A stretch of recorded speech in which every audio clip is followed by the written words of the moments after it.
folks, Dude here, and well, I'm basically doing another video here, and this video is going to be, well, it's also going to be in the big box store, but this time we're going to be talking about something very important you have to also consider, besides all your vitamins, your minerals, and, you know, starches, fiber, and carbohydrates. You also have to take into account protein. If you don't have protein, you're not going to be doing very good, because all those carbs aren't going to be helping you, because you're basically going to be exhausting all the protein that you have left over, also known as what's in your body.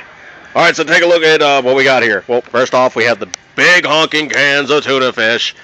That's $16 for one big-ass can that you're basically going to open once and use once, and I very seriously doubt you're going to go through 66 ounces of tuna on one fell swoop. Smaller containers do work. Price is not very good, though. Smaller cans, roughly about the same state. One can of salmon for $6. It's not such a good deal. Crab meat, while tasty, is not your best survival sourcings. What would I do? I would probably go over to Mr. Corned Beef here, and basically you have three big honking cans, three 12-ounce cans for like $9. It's canned, it's corned beef, it's basically got fairly high fat content because it's basically made for brisket, so basically talking 70 calories of fat out of every 120 calories in it. 6 serving size of 2 ounces. That would keep you running and gunning pretty good there. Ham, same deal. Basically, you know, fairly good sized cans. Crank that up with some other stuff. Ham is basically one of those cool things. You basically can use it for flavoring for other things. You mix this in with some greens. You have some really good greens. Greens being, of course, good for like all your various vitamin requirements. I mean, your kale, your collards, all that good stuff, man. You're talking southern cooking. There's a reason why you could eat that stuff and survive on it. It's because basically it's got such good vitamin content. Crank it on over here.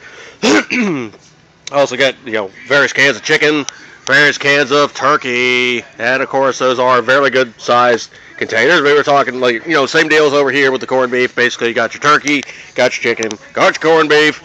Prices, of course, being not too terrible. And conversely, you basically could get a hold of some of this stuff, and you could really extend out what you have. Some of this, guys, some veggies, some rice. You basically got some really good eatings that'll keep you going and running and gunning for a while there. I would definitely probably stay away from the over-processed, you don't know where it came from varieties. Vienna sauce is just, I know that some people have chimed in and said it's really, they like it. There's not enough hot sauce on the planet for me to eat this stuff. It's just not going to happen. I really, truly, if I was starving and it was like zombie apocalypse and it's the only thing I could find on the shelf somewhere, like, you know, like a Living Dead type thing where you walk in the grocery store, you kill off the zombies and that's left over, yeah, I'd probably eat the zombies before I ate the Vienna sausage. Spig, also known as square pig, I mean, your Spam varieties, yeah, it does work. Yes, if you do your research in history, the Russians survived on Spam, so did the Brits. Hawaiians love Spam. You can survive on Spam. Price equivalency, though, is really 4 cans for $8 and change. Almost $9. Not so good. Sodium content, you know, even though they say this is 25% less sodium, let's do a quick number crunch here. I mean, you're still talking sodium that's 580 milligrams per 2-ounce serving, of which there is 24 servings per all of this, so basically do the math. Oh hell, where's one of these cans with a label sticking out? I'm not gonna do math. Basically, it's still a hell of a lot of sodium. I mean, the fat content's 140 over out of 180 for a 2-ounce serving. You know, you could live on this stuff, but you know what? You're gonna be sucking down so much water, and your sodium is gonna be through the frickin' roof. You know, anytime that's something else you gotta figure out too, is basically anytime you're dealing with over-processed canned foods, the sodium content is through the flippin' roof. You got to be very careful about that. Too much sodium is not good for you to crank up your blood pressure, and that's never good times. But I would probably say, well, like these guys, you know, your basic meats. I mean, over here, sodium's 230 for the turkey. For the chicken, it is a little higher at 310, but these are still all equivalent 2-ounce servings. So basically, you're talking a lot less sodium for these two guys. Of course, the turkey being a lot less than the chicken. And, of course, let me jump over here to the corned beef again.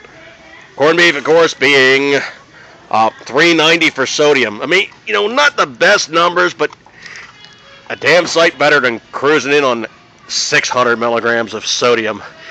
I would probably say you want to be very, charitable to your kidneys, charitable to your other body processes, and don't eat too much of the stuff if you can avoid it. But I'm going to call this one, checking out some protein sourcings. And yeah, I'm going to one aisle basically poking around, and there's oodles and oodles and oodles of other stuff. But I'm just thinking along stuff that really preps up easy, and big ass cans of chicken, tuna, and turkey, and of course like your roast beef, corned beef, all that other good stuff like that there. Good stuff to play with. All right, so eat good, keep it in a 10 ring, and as always.